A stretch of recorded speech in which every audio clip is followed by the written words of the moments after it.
guys, how's it going? So today's video is going to be a little bit different. We are in our kitchen, we're inside, which we're going to be filming a lot more in here now that we are getting further into fall and it's starting to get cold out. So it's a little bit echoey. I have focused 0% of my energy on the inside of our new house. We moved in May, and so I haven't done anything, no rugs, curtains, paint, pretty much nothing inside until we have snow. So I'm spending every last minute outside that I can. The second thing is that we are going to do a long video. A lot of you have been requesting long videos, so be careful what you wish for. We're gonna try to do as few cuts as possible. So you might recognize this arrangement. I put this together months ago, and it's been kind of neglected. So what I'm gonna do today is just take it apart, show you how I do that, talk a little bit about the plants, and then I'm gonna repot them. So typically I take pretty good care of my arrangements and I groom them as I go, but we've been so busy and gone, and I mean, that's not a great excuse, but about midway through the summer, I noticed it was starting to look a little like meh, and then I let it go because I get a lot of pictures from you guys and a lot of questions about what to do with succulent planters once they get to a point where they really need some attention. So I thought, you know what, I'll let this get to a point where it needs to be worked on, and then we'll do it together. So what I'm gonna do is pop all the plants out first. That's the first thing I do. Take everything out. I'm gonna groom it as I go, and then I'm gonna be repotting them up individually. That's another thing. So once I have everything out, a lot of times I'll either put them together in new arrangements, or like today I'm gonna pot them pretty much all in individual pots, because since we're into winter and our living areas, like the places where we spend lots of time, don't have really bright light. So I'm putting all of my cactus and succulents up into one of our unused bedrooms, and it's not pretty. We'll give you a tour of it sometime. It's just a bunch of shelves and grow lights, because I'm not about to put a grow light in our living areas. They're not pretty things to look at. So anyway, it's easier to fit things on shelves if they're individually potted in smaller pots. So I'm gonna start on this side of the arrangement and just start popping stuff out.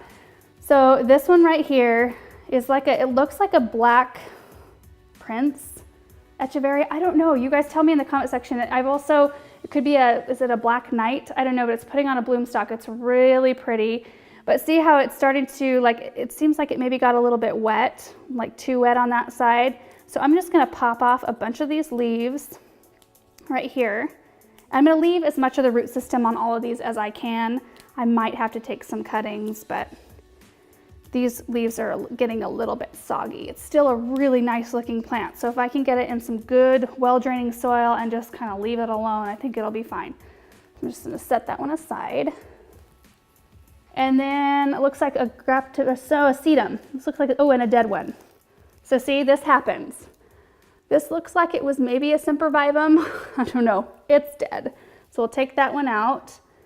And this looks like it's a firestorm sedum. It looks really nice. And Portulacaria variegata.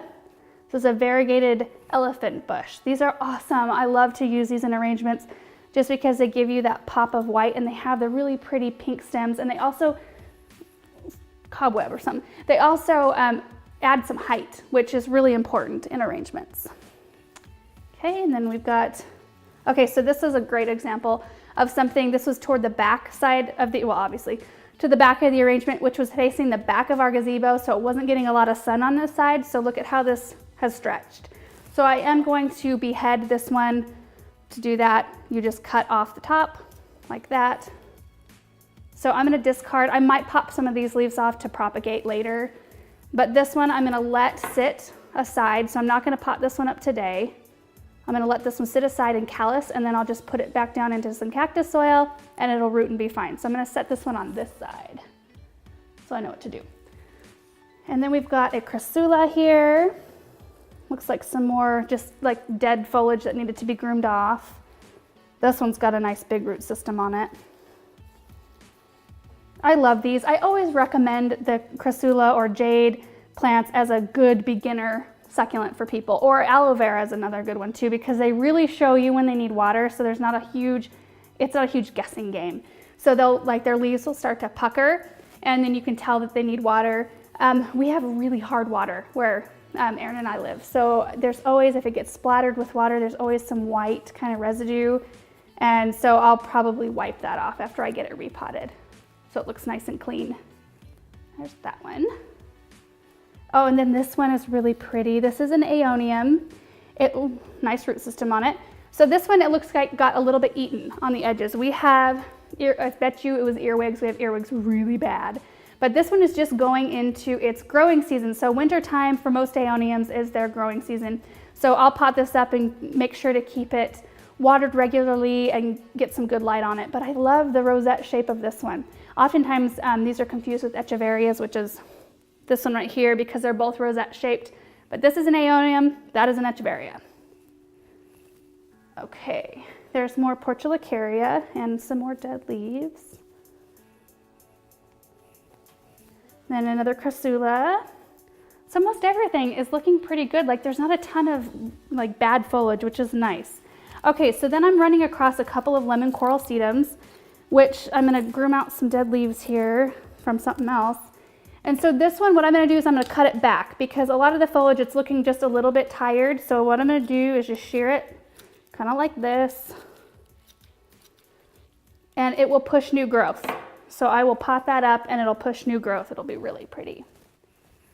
I used this one a lot this summer in arrangements because I love that bright yellow pop it gives. There's another piece of it. Okay, there's a couple of cuties in the back. These are chubby. They're really cute.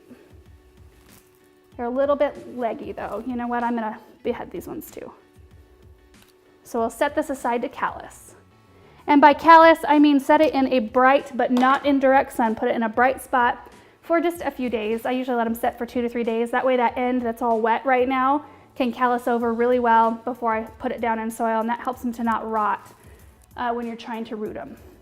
And then we've got Senecio, blue chalk fingers.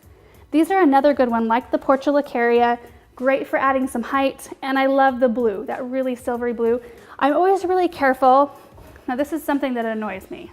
I'm careful not to touch the leaves. Sometimes I do touch the leaves, but like on these and then on echeverias, I see people, and I know I'm a tangible person too. I like to touch and feel things, but they get this really kind of real pretty powdery substance on their leaves that gives them their look. You touch them, you can see it. You can see fingerprints. And I used to do it. I remember when somebody told me about it because I was sitting there touching the leaves and they were like, oh, you shouldn't touch the leaves, it wrecks them. So I don't do that anymore, and now I see people doing it, I'm like, no. Okay, so there's a Graptivaria right here. California Sunset is what it looks like. Totally leggy, so I'm gonna cut this one too to reroot.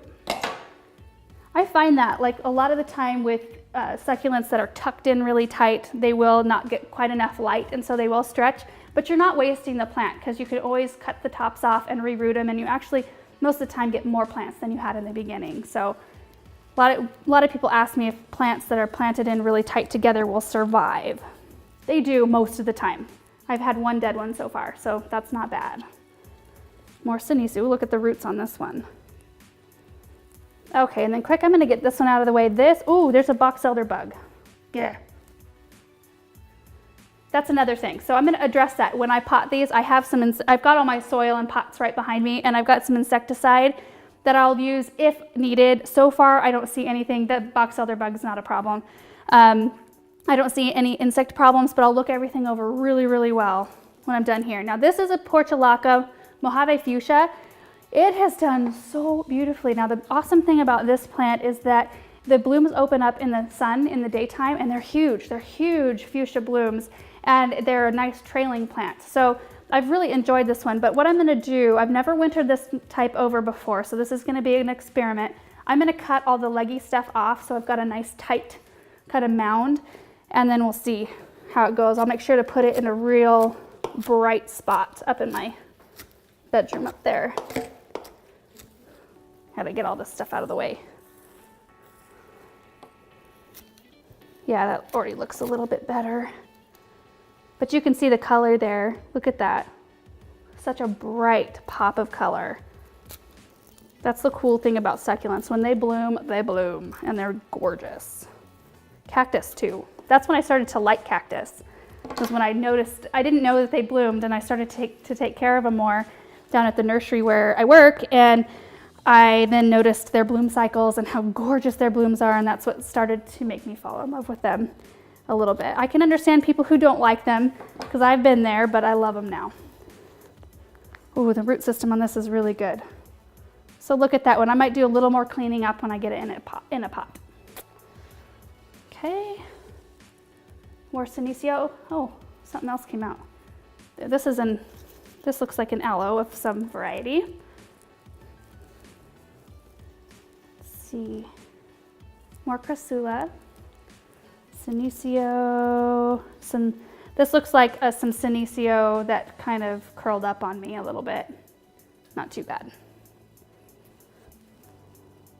Okay, this is a great example of a Crassula that needs water. So if you can see this, the leaves are a little bit like limp, and underneath and really on the top too, you can see that they're starting to pucker.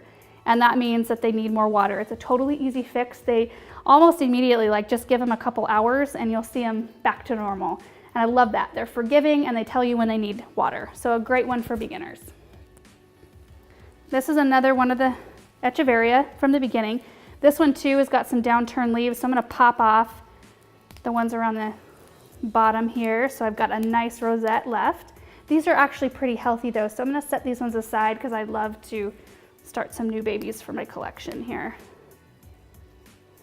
We did a video on how to propagate succulents, so if you have any questions, because I'm probably not gonna get in depth on that subject in this video, but make sure to go watch that one. It's just called How to Propagate Succulents, and you should be able to kind of figure it out from there. It's not that hard. Okay, here's another aloe. This one is not looking the best, but it's still got some roots. It looks like it was kind of popped up out of the soil, so probably needs more water. This is the prize right here. This is an Echeveria Sahara. Isn't that the most gorgeous thing you have about ever seen? Love the frilly leaves, and it's got some bloom stalks here, but see, I've got some dried leaves, which is totally normal. A lot of people ask about that. They'll send me a picture and say, is this normal? There's a bunch of leaves around the base of my plant that are dried up. That's pretty normal. They'll do that, and you can just pop them off easily. This one's pretty clean. I'm super surprised. So that one's got kind of a trunk. So what I'll do when I plant it, it's got nice healthy roots around in here. I can see them. I'll probably just plant it up a little bit, a little ways, and it'll probably form new roots out from its trunk there. But that is one gorgeous plant right there. Okay, I'll be careful not to touch the leaves on that one to wreck it. Okay, more Senecio. Now this one is a little bit wild. I was noticing that. I'm gonna probably reroot this one because I don't like the direction it's going. So you just cut off the top, let it heal, and then you can push it back down in the soil with all the rest of them after it's calloused over. They root pretty easily. And this one I'm gonna set aside. Okay, this lemon coral, another box elder bug. God, they're so bad this year. They don't do anything, the box elder bugs. I don't know if you're familiar with them. They're just like this little beetle. They eat the seeds off of our elm trees. They don't harm plants at all, which is nice, but they're such a nuisance. They're everywhere. Okay, another lemon coral sedum. So I'm gonna cut this one back as well. Have a fresh start. Okay, set that right up there with the others. More Crassula. Crassula, I probably say that wrong, I have no idea. Okay, now this is the most messy looking plant. I've got a little clump of sempervivums over here. Look at this. Jeez. That's been bugging me. I've been noticing that, and I've been really wanting to groom it, but I had to wait for this video. So what I do, so see there's the kind of the mother plant there, and then there's babies. So I'm just gonna pop that off. Pop all of them off and separate them. I'm gonna clean all of these leaves out from underneath, and then we'll just reroot them. So we can just push them down into some cactus soil, make sure they stay fairly moist, not wet. When things are rooting, I always keep them a little bit more well watered than regular succulents. So now this one, oh, this is so satisfying. Oh, pulling those leaves, it instantly makes things look better. It's like when you dust something super dusty, the top of a piano. That's the best. Okay. So this one's got a really nice root system on it. It's a really pretty one. This one looks like I don't think it's a green wheel. I'm not sure what kind this one is. Planted so many different varieties this summer. Okay, so this is gonna take me a little bit. Another one. So look at that. Oh, it's just awful to look at. Easy fix though. I think one of the things that kind of holds people back, and maybe I'm wrong, but I think it's fear of killing your plant. That's the wonderful thing about succulents, is that they're so forgiving. I mean, it looks like I'm just ripping the heck out of these plants, but they're probably thanking me for it. Give them some fresh soil and kind of a new lease on life. Look at this. So this is its main stem, and it's formed roots all along the side there. They just are amazing plants. Now these sempervivums too, they're hardy. So I could plant these outside, which depending on how my pots hold out, I only have a small stack, they may end up going outside. But they do equally as well inside too. I always like to have some fresh ones. That.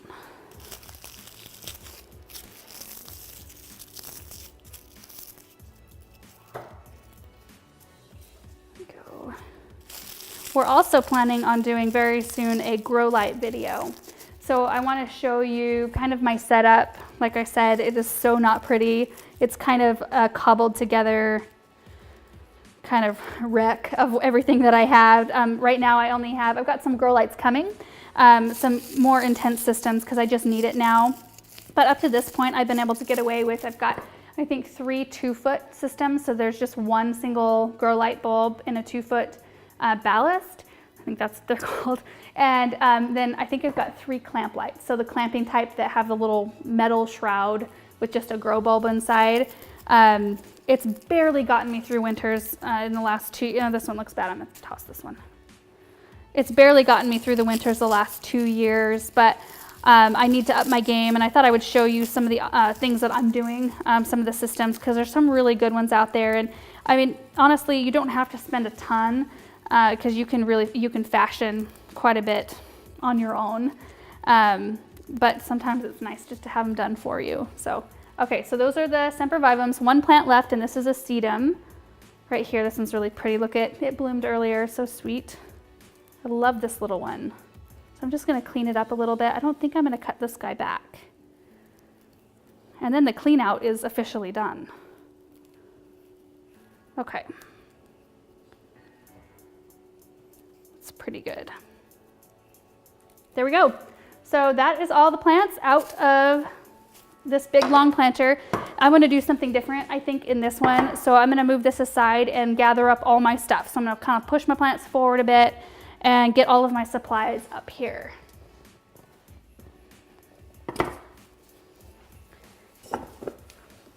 Terracotta. I love terracotta pots.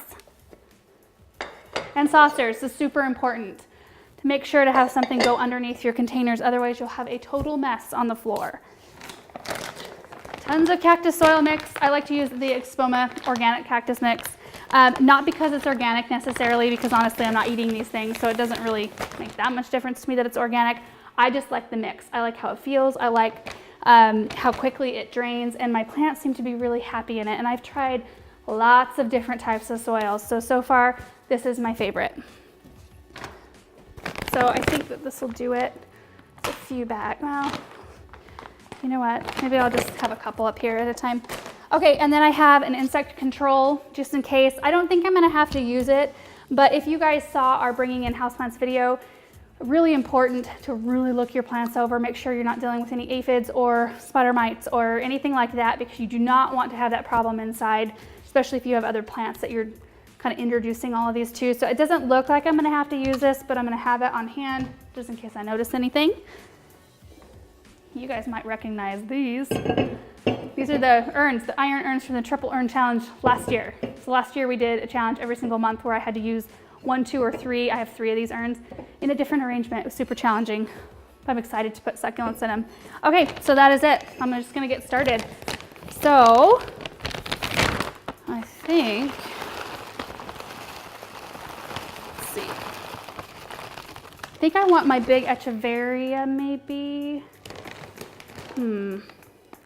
I'm not worried about these looking super fancy pants, to be honest, in the end, since they're just going up to really not be seen by a whole lot of people. I don't know. Yeah, I think that'll be pretty.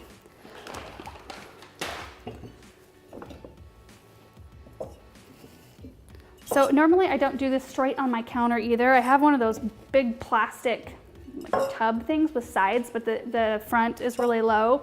Makes potting inside super easy and cleaner. Contains your mess a little bit. So I'm kind of taking off some of the soil off the sides, which is completely fine to do. You can make it fit. They tend to like to be a little bit pot bound, so it will do perfect in this pot right here. If I can get it in there far enough.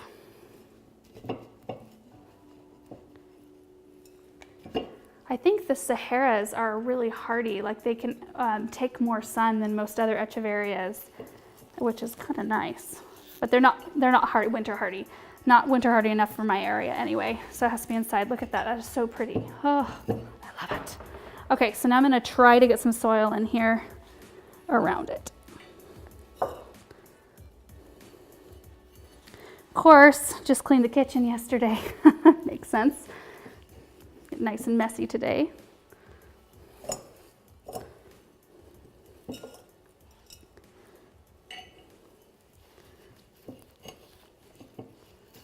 All right, it's looking pretty good.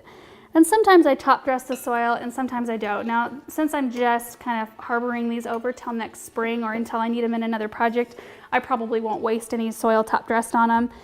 If I use a top dress, it's usually like a preserved sheet moss. I like super moss brown preserved sheet moss, or I'll use little stones or something like that. But in this case, it's kind of nice to see the soil so I can see what it looks like, see if it's needing to be, if they're needing to be watered or not. It's a lot easier that way. So, okay, so that one's done. Looks pretty. All right. Next urn. Okay, I'll decide what to do. I don't know if I can fit all my cressulas in here. Let's see. Maybe.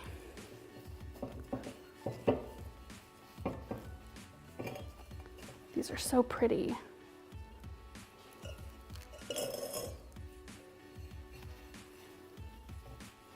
I might need to bunch them up first, like in a bouquet.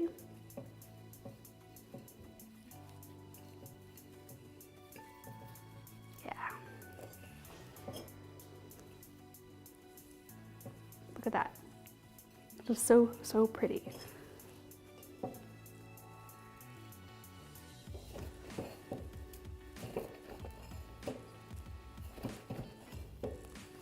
Okay.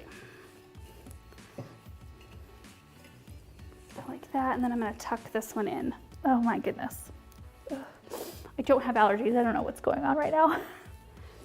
It's because we're trying not to cut in this video, so my nose is going to itch and I'm going to want to sneeze and all kinds of stuff. All right. Can't believe those all fit. And they will be happy. Trust me.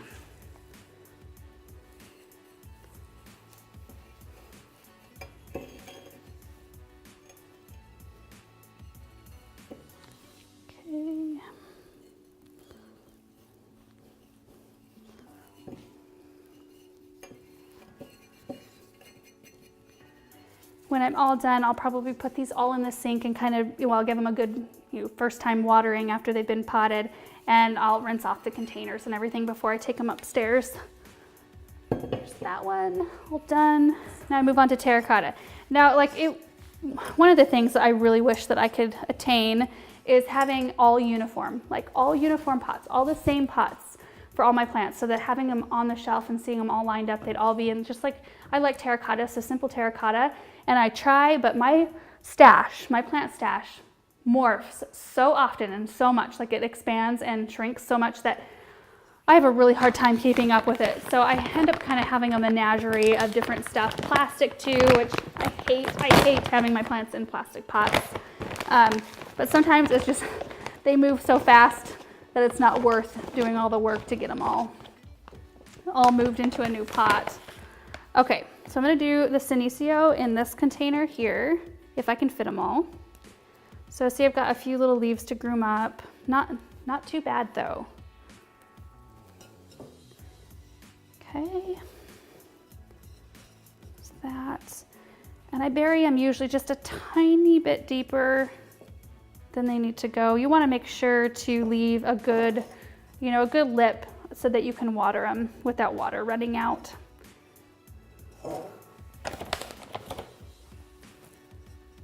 Okay. Ooh, this is a big one, so it needs some attention.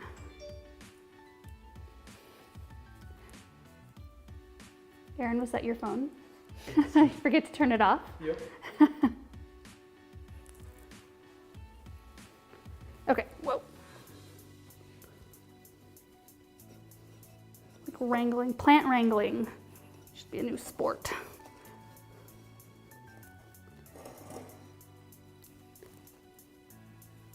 This is a nice looking piece.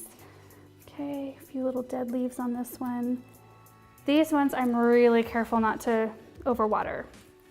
They tend to rot easier for me, and maybe it's just me. I don't know. If you guys take care of it, let me know what you do. But I keep a really close eye on the water for these guys in particular. It seems like the sedums, like the lemon coral and even the sempervivums, can stand a little bit more water than the rest of my plants. It all depends too on the type of container you've got them in. A lot of times I like to plant succulents in like small shallow bowls and dishes like that, and so they need watered more often than they will like in pots like this. And you can see like I'm trying to hold them from underneath their leaves so I don't mess up all the nice blue powder that they've got going on. Okay, almost there.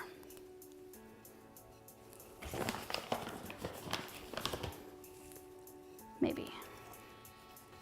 Okay, so I think the camera just stopped automatically because this is taking me too long. So I don't think it missed, but just a couple of seconds. So I was just saying that when I get these in the sink to clean off the pots and water them in, I'll probably manipulate the plants a little bit more. It'll be easier to, when the soil is wet, to manipulate the plants. So that is the plan. So that one is pretty much done.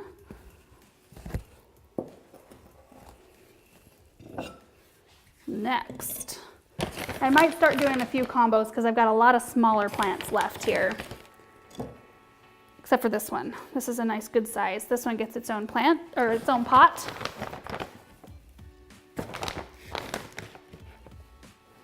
We've got to get upstairs and do a tour soon of this room because I've got quite a bit right now. Like I think my collection's on the larger side at the moment,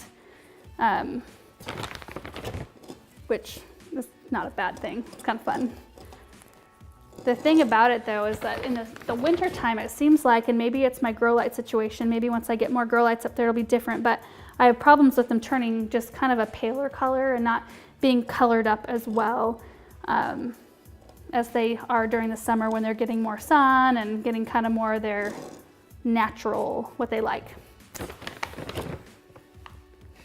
Okay, so there's that one. This one's kind of one-sided though. I'm gonna do some more pruning. It'll correct a little bit once it's been in here for a little bit. Because it was hanging out of that one side of the container, so of course it's gonna be a little bit more weird shaped. We'll fix that though.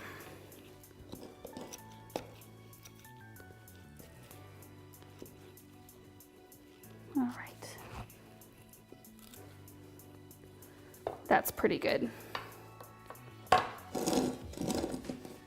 That's a looker right there. I hope it does well. I'm excited to see how that one does over the winter time. Okay.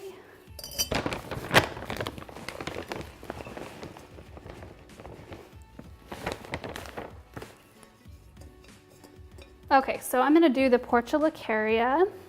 I'm gonna do this in a combo. It's not gonna be like a pretty combo, but I'm just getting them in here so that they have somewhere to grow and root a little bit, and I'll be pulling them apart probably within no time to use in other arrangements. So I'm gonna do this one, my nose, like this. You know what, I have had too, a lot of people in the last couple of days, in fact, tell me that it's really hard for them to work with these without popping leaves off. So what I do is I try to gently ease them out of the pots from underneath. So I'll grab on from underneath and then kind of squeeze the pot off. So when it's in its plastic nursery pot, so I'll squeeze it off. And then I try to do everything from underneath by just grabbing its root ball or its, trunk or whatever it has, so I'm not having to directly touch the leaves. And it seems to work out pretty good. I mean, it doesn't mean I don't ever break a leaf off, because I do, it happens, because they are kind of fragile. But to practice makes progress, I guess. You get better as you go.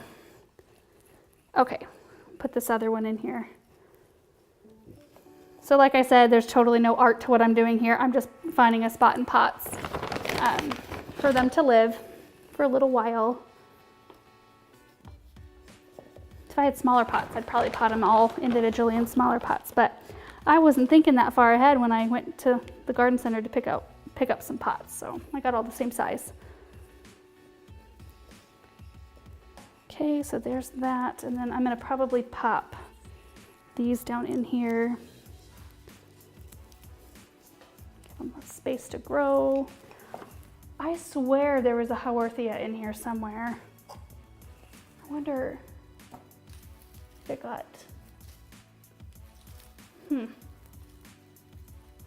I am losing it. I swear I saw one in here earlier. I'm gonna check the pot.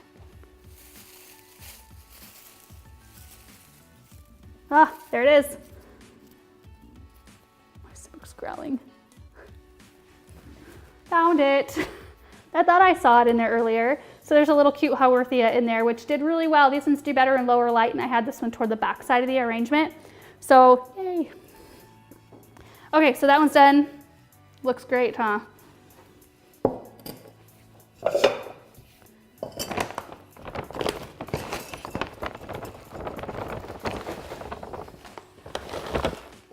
Okay, so Aeonium is gonna go in this one.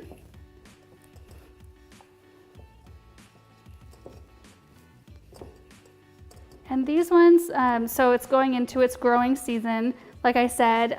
These ones, I don't know a ton about Aeoniums. All I know is when I've propagated them, I really only have luck with stem cuttings, not leaf propagation. And I don't know if that's a thing, but I haven't really done a whole lot with them. So I want to do more, learn a little bit more about them, because they're gorgeous plants. Okay, I'm going to put the lemon coral in this pot. I'm going to break up its root ball a little bit so it fits. I think that'll be pretty, that lemon coral color with the Aeonium.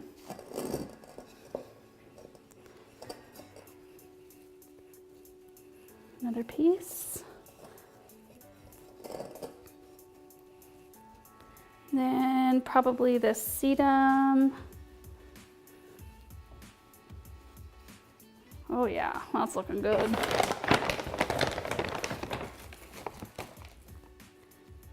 So you guys only ever get to see like the pretty end results. Now you get to see what they actually look like when they're in keeping, when they're just waiting for a project. They don't look so great.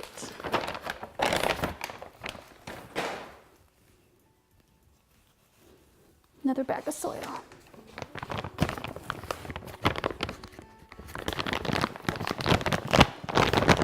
Kind of hard. There.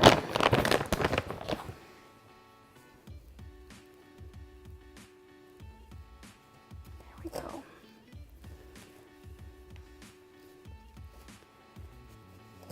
That one's done. One more, I think.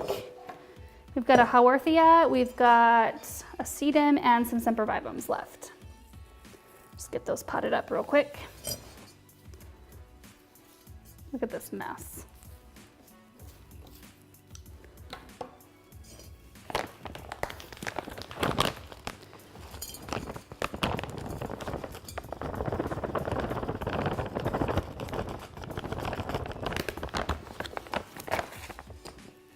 Okay, so sedum's gonna go in on the front on this one. Isn't that cute? That'd be really pretty in like one of those head planters. Really sweet, little sedum. Okay, and then I'm gonna put the Haworthia in this one. It's just right to the side there, give it a little space. And then I'm just gonna plug these in, just around.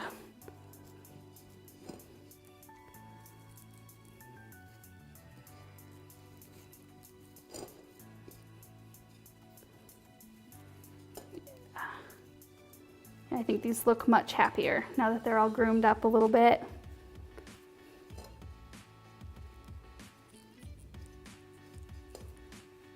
A few more.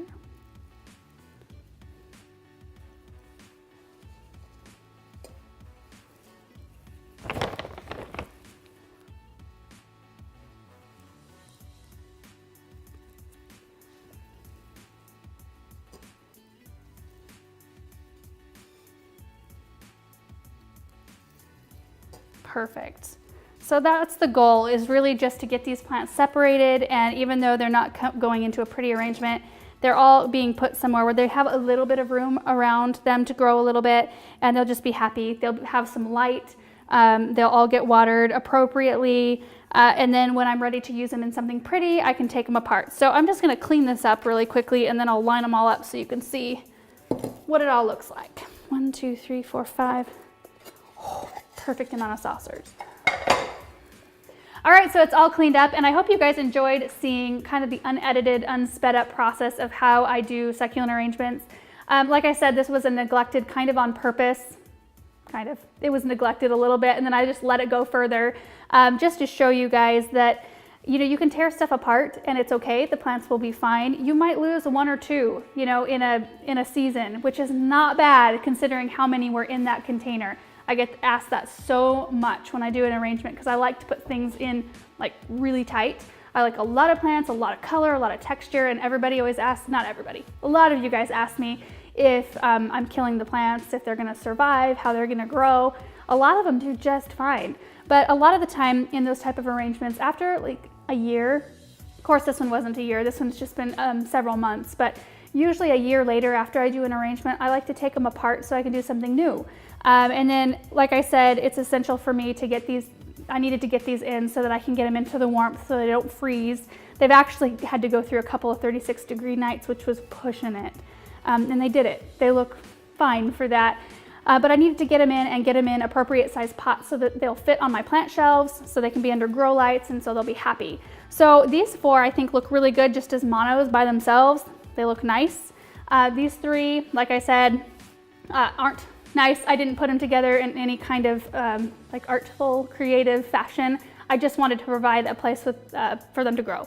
So I've got like random stuff put together, but like the aeonium is going into its growing season, but the sedum will enjoy the type of watering that I'll have to give the aeonium. You want to always keep that in mind, that you're putting compatible plants together as far as watering and light goes.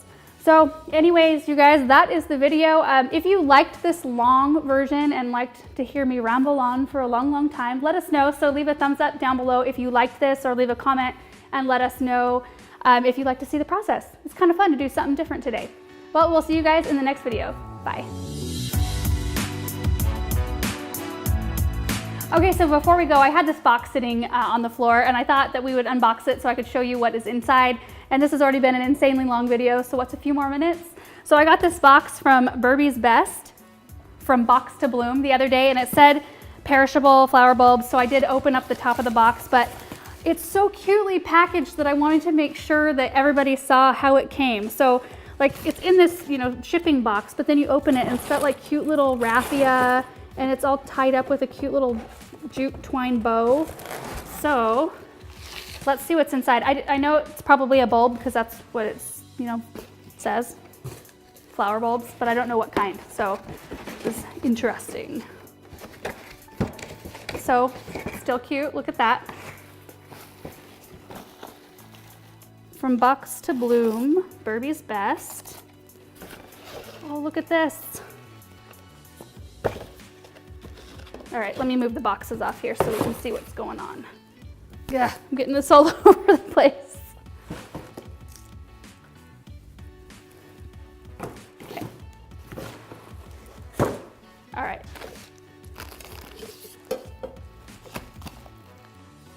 Looks like it's an amaryllis. Yep.